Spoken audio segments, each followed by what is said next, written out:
손흥민이 최근 몇 경기 동안 부상으로 결장했지만 그래도 그 중에서 약간이나마 긍정적인 부분을 찾으라 한다면 이제는 모두가 토트넘에서의 손흥민이라는 선수의 중요성을 알게 되었다는 겁니다. 물론 진짜 축구를 볼 줄 아는 사람들이라면 모두가 손흥민이라는 선수의 위대함을 잘 알고 있죠. 하지만 현지 토트넘 팬들은 지금까지 팀의 성적 부진이 찾아올 때마다 손흥민 탓을 하고 나섰는데요. 대표적으로 손흥민 선수가 부상으로 빠지고 한 명 퇴장당한 맨유를 상대로 운 좋게 승리를 거두자 그들은 손흥민이 빠졌기에 경기력이 올라갔다는 웃기지도 않는 소리를 하였죠. 그러나 손흥민이 없던 최근 3경기는 그야말로 졸전뿐이었습니다. 홈에서 한 명 퇴장당한 네덜란드 리그의 알크마르를 상대로 1대0 진땀승. 심지어 크리스탈 팰리스를 상대로는 충격 패배를 당하고야 말았고 최근 리그컵에서 맨시티를 2대1로 잡아내기는 했으나 맨시티는 선수들 줄 부상의 연이은 일정으로 체력이 있는 대로 떨어져 사실상 아카데미 선수들을 포함한 2군 선수들을 내보냈고 토트넘은 이들을 상대로도 기대 득점값에서 밀리며 점유율을 거의 7대3까지 내주었고 그야말로 정말 운이 좋았던 승리라고 볼 수 있었죠. 손흥민이 부상 이후 팀이 흔들리기 시작하자 점차 승점을 까먹고 있는 토트넘은 어느새 순위가 수직락하에 10위까지 내려앉았고 이번에 맞붙게 되는 아스톤 빌라는 오히려 토트넘이 언더독 입장이라고 말해도 반박할 수 없을 정도이죠. 하지만 이 경기를 잡아낸다면 토트넘의 순위는 다시 7위까지 수직 상승할 수 있었습니다. 이번 빌라전을 앞두고 포스텍 감독은 아주 중요한 결단을 내렸는데요. 그것은 바로 메디슨을 선발 라인업에서 제외시켜버린 것이었죠. 그동안 메디슨의 형편없는 중원 영향력은 많은 지적을 받아왔습니다. 메디슨의 패스나 킥이 나름 위협적인 장면을 창출해내는 것은 맞으나 현대축구는 개인의 능력보다는 팀의 조직력이 더 우선시되는 경향이 있죠. 그런 점에서 보았을 때 메디슨의 형편없는 활동량과 수비 가담은 사실상 토트넘 중원이 항상 수적 열세에 놓이게 만드는 원인이었습니다. 게다가 사실상 공미로 포변한 쿨루셉이 더 좋은 경기력을 보여주고 있기도 하고 매번 탐욕만 부리고 기회는 전부 날리는 메디슨을 굳이 쿨루셉 대신 쓸 이유가 없죠. 심지어 손흥민의 부상이 메디슨 탓이라는 전문가들의 지적까지 있었는데요. 손흥민은 가장 베테랑의 나이임에도 팀에서 가장 활동량이 많은 축에 속하는데 그동안 잘 보지 못했던 그의 근육 부상은 토트넘에서 요구하는 너무나도 과도한 수비 가담 탓이라는 분석도 있었죠. 사실 메디슨이 조금만 더 많이 움직여주면 손흥민이 이러한 부담을 덜 수 있었지만 메디슨이 너무나도 적게 뛰는 바람에 손흥민이 그 빈 공간까지 메꿔가며 뛰다 몸에 더욱 피로가 누적되고야 말았고 그것이 최근의 근육 부상으로 이어졌다는 것이죠. 그동안 토트넘은 손흥민이 없을 때 승률이 고작 33%에 불과했습니다. 경기장 내에서의 영향력도 영향력이지만 무엇보다 주장으로서의 강력한 리더십과 카리스마도 중요한 요소였는데요.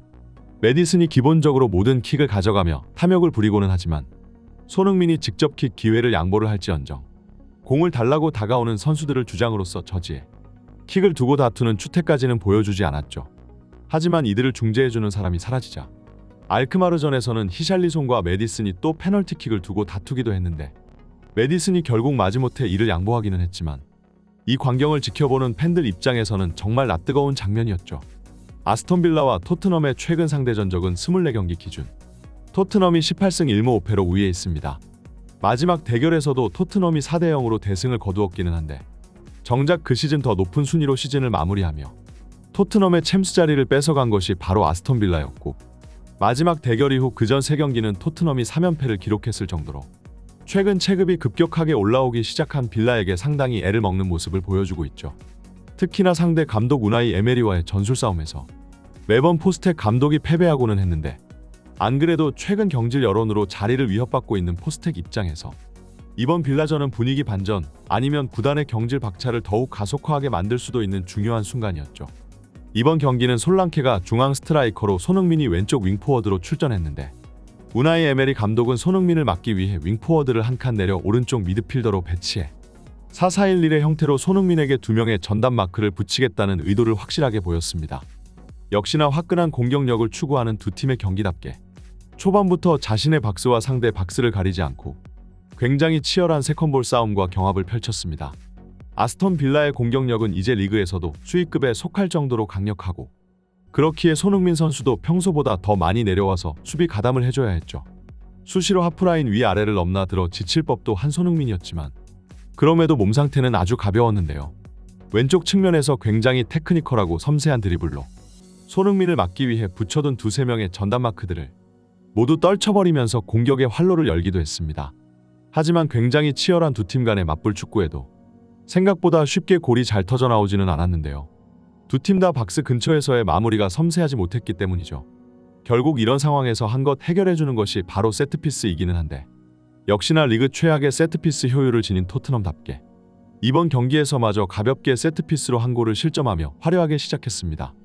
30분경 코너킥 상황에서 빌라 선수들이 비카리오 주위를 둘러싸으며 굉장히 견제를 했는데 그 결과 포지셔닝을 빼앗겨버린 비카리오는 크로스를 차단해내지 못했고 세컨볼이 빌라의 공격수 로저스 앞에 떨어지며 선제 실점을 하고야 말았습니다. 한 골을 먹히자 토트넘의 공격은 더욱 힘이 떨어졌는데요. 전반전 막바지에 솔랑케의 눈앞에 아주 결정적인 기회가 찾아왔지만 역시나 솔랑케에게도 손흥민급의 결정력을 기대하기는 힘들었죠. 결국 토트넘은 자신들의 홈에서 또 끌려가는 경기를 하며 하프타임에 들어서게 되었는데요. 토트넘은 지난 시즌 전반전에 밀려도 후반전에 역전하는 경우가 꽤나 많았으나 이번 시즌은 포스텍 감독이 완전히 총기를 잃어버린 것인지 별다른 경기력 변화 없이 그대로 허망하게 무너지는 경우가 많았죠. 하지만 이런 상황에서 결국 해결해주는 것은 역시나 손흥민이었습니다. 48분경 손흥민이 측면에서 공을 잡았습니다.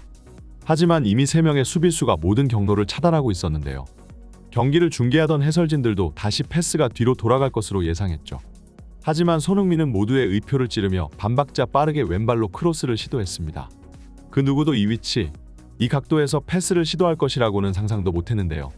하지만 손흥민의 크로스는 환상적으로 휘어져 들어가며 반대편 존슨의 발 앞에 정확하게 떨어졌고 이 믿기지가 않는 택배 크로스는 존슨이 놓칠래야 도저히 놓칠 수가 없는 기회였습니다. 경기를 지켜보던 영국 현지 중계진들은 손흥민의 크로스가 마치 케빈 데브라이너의 대지를 가르는 패스를 연상시켰다고 하는데요. 심지어 오른발도 아닌 왼발로 기록한 도움이니 손흥민의 양발 능력은 사기에 가깝다는 말까지 나왔을 정도이죠. 이렇게 손흥민의 활약 덕분에 토트넘은 다시 분위기를 되찾기 시작했습니다. 점차볼을 점유하는 시간이 길어졌고 공격 기회는 더욱 많이 찾아왔죠. 그러나 팬들의 눈을 의심하게 만드는 장면이 나왔는데요. 사실상 혼자서의 힘으로 도움을 기록하며 승부를 원점으로 돌려놓았음에도 불구하고 포스테코글루는 55분 만에 손흥민을 교체로 빼버리며 히샬리송을 대신 투입한 것이었죠. 손흥민도 처음에는 이름을 잘못 적은 건가 싶어 굉장히 이해할 수 없다는 듯한 표정을 지었고 벤치에 들어가서도 포스텍 감독의 결정을 인정하지 못하며 굉장히 분노한 모습을 보였습니다. 사실 그 누가 봐도 이 타이밍에 손흥민의 교체는 말이 안 되는 것이었는데요. 손흥민의 부상을 신경 써준 게 아니냐는 의견도 있었지만 선수 본인의 몸 상태는 선수 스스로가 제일 잘 알고 있었겠죠.